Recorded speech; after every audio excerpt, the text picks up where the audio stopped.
வணக்கம் நிகிதா. சேலம் ஓமலூர் அருகே காமலாபுரம் பகுதியில் அரசு உயர்நிலை பள்ளி செயல்பட்டு வருகிறது. இந்த பள்ளியில் 500க்கும் மேற்பட்ட மாணவ மாணவிகள் படித்து வருகின்றனர். இந்த பள்ளியில் ஸ்ரீவித்யா என்பவர் கடந்த 25 ஆண்டுகளாக ஆசிரியராக பணியாற்றி வருகிறார். குறிப்பாக 6ஆம் வகுப்பு மாணவர்களுக்கு பாடம் எடுத்து வருகிறார். இந்த நிலையில் இன்றைய தினம் பள்ளிக்கு வழக்கம் போல் பணியாற்ற வந்தார். அப்பொழுது பள்ளி வளாகத்திற்குள் வந்த அவரது கணவர் விஜயமுருகன் மனைவியிடம் சண்டையிட்டு வாக்குவாதத்தில் ஈடுபட்டார். அப்பொழுது தான் மறைத்து வைத்திருந்த கத்தியை எடுத்து தரம் மாறியாக பள்ளி வளாகத்திற்குள் மனைவியை வெட்டி படுகொலை செய்தார். இதில் நிலை குலைந்த மனைவி கீழே விழுந்தார். உடனடியாக அந்த பகுதியில் இருந்த மாணவர்கள், ஆசிரியர்கள் கூச்சலிடவே அங்கிருந்து கணவர் உடனடியாக அவருடைய குழந்தையை மட்டும் அழைத்துக் கொண்டு தப்பி ஓடிவிட்டார்.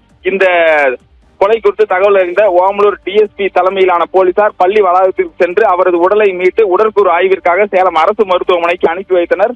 தொடர்ந்து கணவரை தற்பொழுது போலீசார் தேடி வருகின்றனர். காவல்துறையினரின் முதற்கட்ட விசாரணையில் கணவன் மனைவி இருவருமே திருமணமாகி கருத்து வேறுபாடு காரணமாக பிரிந்து வந்த நிலையில் தற்பொழுது இந்த கொலை சம்பவம் நடந்துள்ளதாகவும், தொடர்ந்து காவல்துறையினர் தப்பியோடிய கணவரை தேடி வருகின்றனர். அரசு பள்ளி வளாகத்தில் ஆசிரியர் படுகொலை செய்யப்பட்ட சம்பவம் சேலத்தில் பெரும் பரபரப்பை ஏற்படுத்தியுள்ளது. நிகிதா, விவரங்களுக்கு நன்றி ஆனந்த்.